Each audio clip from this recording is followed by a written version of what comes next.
Good afternoon, everybody. I've got a really special lady with me today, Nicola Roberts from Jolly Wellbeing Fitness, which is based in Carlisle, Cumbria, in England. I'm going to literally pass it straight across to Nicola because she's got a fabulous story, and I'm sure it will resonate with so many of our listeners. And if it's okay, Nicola, I would like you to tell our lovely listeners all about your early struggles, which set you on this amazing journey of wellness and fitness. So welcome, Nicola. Thank you for inviting me on this. I'm really pleased to be part of this. It's very important just to spread the word about a lot of good work that's being done out there, and normal everyday stories that are quite inspiring. So I know you've got a lot of other good guests, but yeah, it's good to be part of this. So yes, my name is Nicola Roberts. My maiden name is Nicola Jolly. So hence the name Jolly Wellbeing. I didn't quite want to let go of that. It's such an unusual surname. But I became Mrs. Roberts when I got married. I've got two boys, two teenage boys. And yes, I found motherhood a challenge, as many people do. No matter how prepared you think you are for it, it's a shock, and it's hard work, and it's the hardest thing I've ever done. So I'm 48 years old, and yes, I live in Carlisle in Cumbria. And so my main job was, I was a journalist, a local reporter for local newspapers. But then, yeah, when my kiddies were young, I needed something for me. So I went to a dance fitness class called Mulkey in Cumbria, and absolutely loved it. It just struck a chord, the music, the carefree atmosphere, the non-judgemental nature of it all. And it was just permission to be yourself for an hour, switch off from everything that you're dealing with. And I absolutely loved it, became addicted.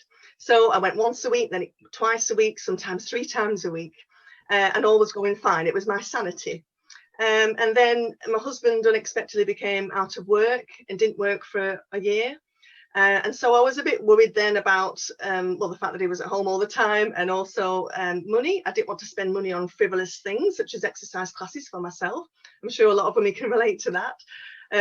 So I thought, right, how am I going to do this? Now, this idea had been buzzing in my head about, I'd love to be an instructor. Because when I was little, I used to watch pop videos, Top of the Pops, and I'd watch, girl groups and singers, Bananarama, Mel and Kim, doing all these dances. I used to record them, rewind them, watch them, rewind them, and learn their choreography.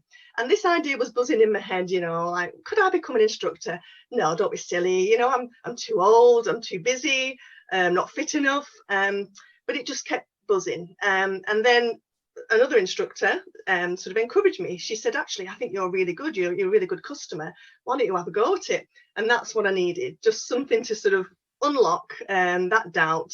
And I went for it. And there's all these coincidences happening at the same time, God-incidences, I would call them, because I've got a Christian faith. My husband was at home. He was looking after the kids. So I could go out and train, and I could go to these evening classes and not worry too much about childcare. And so I decided to train then to become a Mulkey instructor. And it was so hard. It was really, really hard because, yes, life was still busy, juggling lots of things. And I think I was still doing the journalism at the time. And I wasn't fit enough. I couldn't last a whole class instructing without having to have a break, because you're having to talk on the mic as well and give it 110%. So my mentor, she would sort of step in when I was getting a bit tired. And yes, there were times when I had the rabbit in headlights moment of completely forgetting the moves and just blanking and just being stood there, like not knowing what to do. I mean, it was so nerve-wracking. And somehow I just carried on. I don't know what it was. I think stubbornness, just got me through it. And I did enjoy it. I really enjoyed it. So yeah, eventually I then became an instructor, and had my own classes in like community venues like church halls, community centres, that sort of thing. And we just built up this cracking group of women. Together we created this atmosphere of, this is for you. This is an hour where you switch off. And I would say to them, right, come on in, ladies. At the door, you can leave all your baggage, all the stuff that you're dealing with. There's nothing you can do about all that now. So come on in and just let go of it all. And you've got permission to be carefree for an hour. This is for you. And just let go. And they did. And we did together. We created this amazing atmosphere together, really supportive. And it didn't matter if the moves went wrong. We had a laugh about it. We laughed together. I mean, often I was going the wrong way, and it just didn't matter at all. It was so supportive and carefree. So I think eventually I was doing 6 classes a week. So I built up that fitness. It took me a while. And also along the way, I trained in pure stretch as well, which is literally, as it says, stretching. And so it's been an amazing journey with some fantastic women. And I remember, you know, when I see women coming in, I never take it for granted that they come in and they are nervous, especially if they're on their own. They've run out the door after having, you know, given the kids the tea, that sort of thing. And they have taken the time to come to my class, and they are paying me money, and they are trusting me with an hour of their time. They are trusting me to deliver something that's going to make them feel better. I never took that for granted. I always felt, you know, really privileged to do that. And you'd get the ones who were really nervous, and they were the ones I especially wanted to embrace. And other customers would see someone new and they would go over and say hello. And they'd come in and you could see they were sort of holding back at first. Now the class involved a bit of whooping and yay and cheering, and sometimes even sort of interactions, swinging around your partners and high-fiving. And I could see these nervous ones at first thinking, oh, I'm not doing this, is crazy, you know. And by the end of the class, they were doing it too. And that was brilliant to see, you know, to see them singing, because, you know, then they had let go and they had got into the zone and they were feeling the moves and they were just enjoying the music. So they were the ones I particularly enjoyed. And so, yeah, and together we just really supported each other. We shared tears and laughter. You know, we had people coming back after illness, or people who had perhaps lost a parent or were grieving over something. You know, they had the break and then they came back, and we shared those times. And after class, it was sometimes hard to get them to go home because they were still talking and sharing that fellowship, you know, and that was all a big part of it too. The exercise is almost incidental, really. It was about that camaraderie. So yeah, it was just brilliant. Yeah, so there you go. That's how I got into dance fitness. That's brilliant. I think you used a really great word there, giving people permission. I think, you know, because people are so, and I don't mean this in a derogatory way, I mean people are in their own bubble, and they're in their own bubble for a reason. And I think when we are given some certain instructions that are out of our area or out of our bubble, you know, people think, yeah, I can do that. And I think that's such a positive way of saying it is okay to take fitness classes. It is okay to down tools and do what you'd normally do every day, and enjoy your space and time. And to do that in a group, absolutely brilliant. Yeah, absolutely brilliant. And they knew it was a safe space. No one was judging. No one was comparing. And, you know, in myself, I knew I wasn't the fittest in the class because there were some people who were real gym bunnies, and yeah, they could squat lower and lunge lower than I could, but it didn't matter. No. And then there were other people who perhaps did it, you know, in a lesser way. They walked the steps rather than bounce them. And that was the key. You do it at your own pace. And as long as you're feeling it, that is absolutely fine. And it's about inclusivity. You do it at your own pace. You get out of it what you need to. Obey your body. Don't do anything that your body doesn't like. And yes, so sometimes people did freestyle the moves. They think, no, I don't like that move. It's not right for my hips, so I'm going to do it this way. And so you would see different styles of the same move, and that was quite liberating as well. Yes, and it was just the fact that it was completely non-judgmental, and we all laughed together. I think that's important as well, isn't it?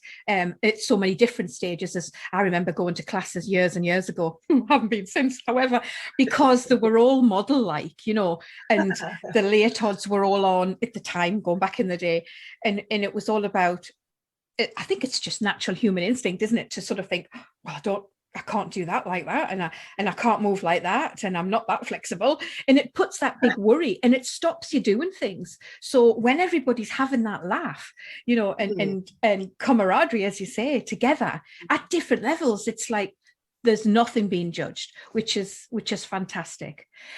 Also, just going on from that, Nicola, obviously any age and any ability, is that right? That's right. Yes, yeah. So we had children in as well. It was aimed at sort of adults, but, you know, some people who didn't have childcare, they would bring the children in. They could sit on the sidelines or join in a couple of the songs if they wanted to. And yeah, so right up through to 80s. Yeah. Wow, that's brilliant, isn't it? And I love the fact that they were all together doing that. Yeah. You know, all ages. I did love that. And but like you say about, no one had to be self-conscious because of this safe space we created. So I would go along, and I'm not, you know, a sort of muscly, stick thin person. I'm a normal person, you know. And so I don't wear makeup because I know that it would be running at the end of the class and sweaty. And at the end of it, you know, I'd have my corned beef face, as I would call it, you know, blotchy red. But it was just liberating and glowing, and we were all in the same boat, sweaty. So yeah, there was no airs and graces about it. And I think you have to be prepared just to let go and not worry about that sort of thing, or let it put you off going to exercise in the first place. Yeah, I think that's important, because there is so many people, I can hear them already saying, oh, I've put so much weight on, I need to go back, but oh God, I can't bear that. You've literally got to leave it at the door. Like you say, leave it. You can't do anything about it, but start from now. All shapes and sizes. We definitely did have all shapes and sizes.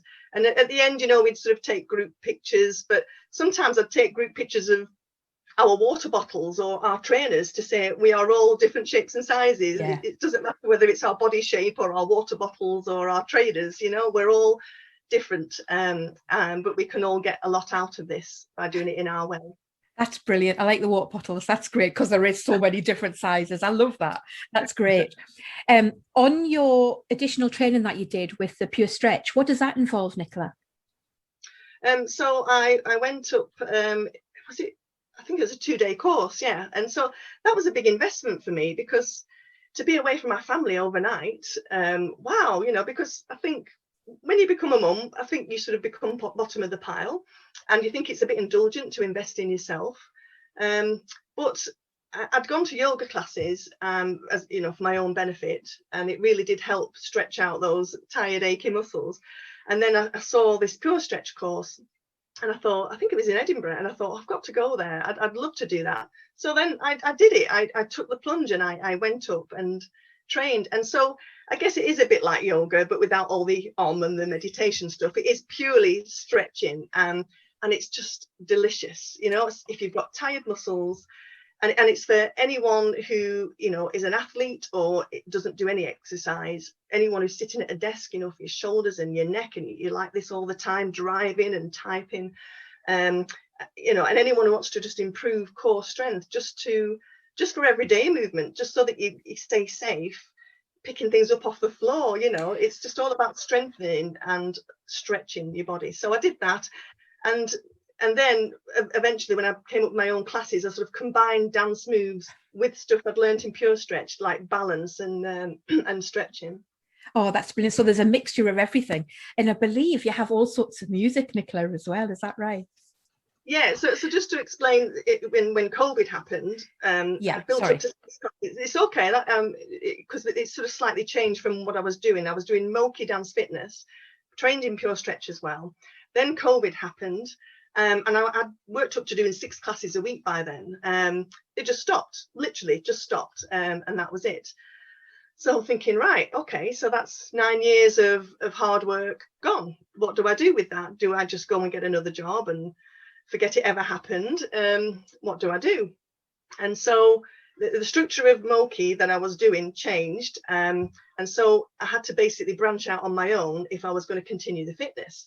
So that's when I came up with Jolly Wellbeing, and then I started to hear songs and think, oh, I could do that move to that, and oh yeah, and little ideas started forming again in my head, you know, while this pandemic's happening, and again they wouldn't go away. And so I came up with a couple of routines, and then a few more, and then it just happened. I didn't plan for this, it just happened.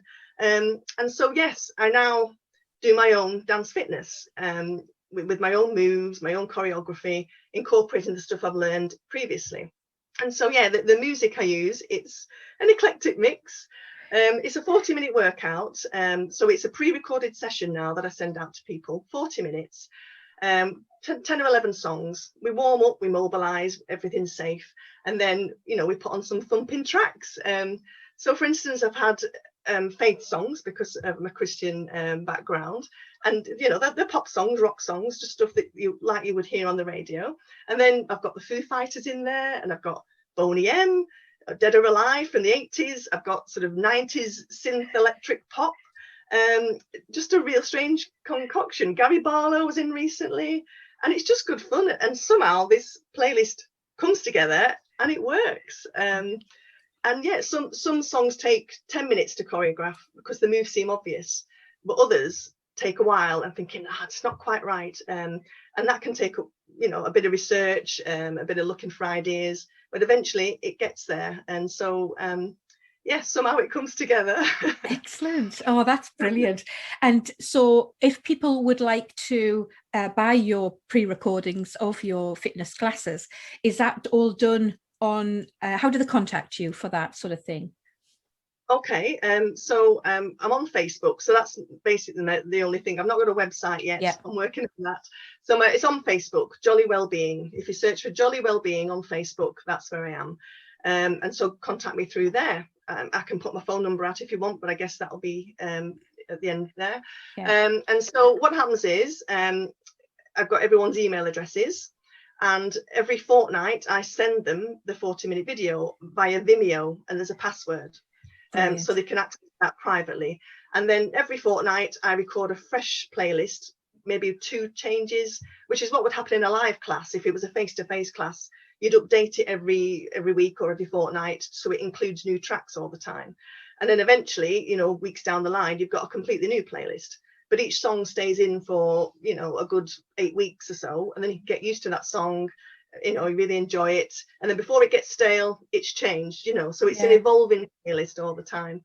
So I send that out. Oh, that's brilliant. What a great little service to have, and people from all over the world can join this. You don't have to be in the UK or Cumbria. Exactly. Yeah, and that's right. Yeah. I think as well with lockdown, we know everybody's out on the other side of the water from the UK, but I think with the lockdown, it's brought us so much closer with obviously Zoom and various other platforms for viewing people and having conversations. But I think to offer such a fantastic wellness program or fitness program like that, it's for everybody. And I can't stress that enough. I think it's wonderful to there's no, everybody is all different, like you mentioned, all different water bottles. I think that's great. That's fabulous. I love it. Nicola Roberts, I can't thank you enough. I thought it was fabulous insight to what you do and how you've changed everything. And I think that's a big plus for anybody starting off with a young family, coming onto that road. I think that's brilliant.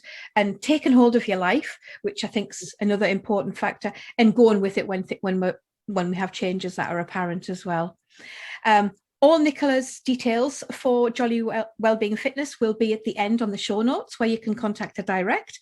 And any questions, they can contact you as well, Nicola, is that right? That's right. Please don't hesitate. Even if you're just thinking about it, I can answer any questions before you commit to anything, and you can pull out at any time as well. So you couldn't ask you're in control. You couldn't ask for any better. I think that's wonderful. Nicola, thank you so much for all your time today. I really appreciate it, and I wish you all the best for the future. Thank you. Thank you.